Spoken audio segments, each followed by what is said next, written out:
John, Thanks. I'll come to you next. Okay, thanks a lot, Sarah. The president's tweet today, does it help his legislative agenda? Does it help him win the votes of those 9 senators who have come out against that Senate bill? Senator Collins, Senator Murkowski, for instance. What's your view on that? Again, I think we're just looking for new ways to rephrase this question. The president was attacked. He responded.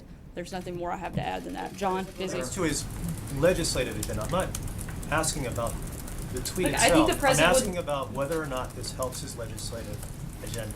I think the president would love for us all to focus on the legislative agenda a whole lot more.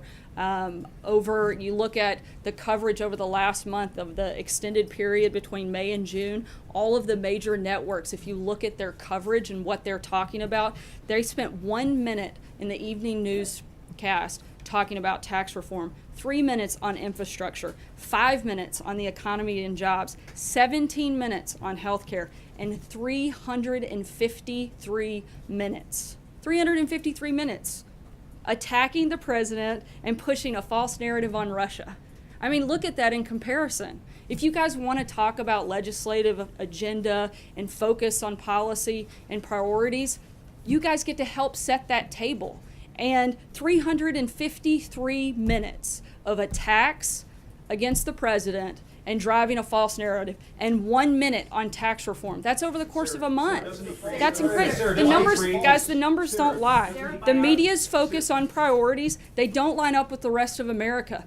Right now, we've got our economy's growing, the stock market's up, unemployment is down, jobs are back, and ISIS is on the run. America is winning, and that's what we'd like to talk about. But you guys constantly ignore that narrative. Points that you Go make, ahead, Sarah, John. all of those points that you make, Sarah, about the I'm sorry, positive John. elements of what the president's agenda are certainly true. All of those things are true.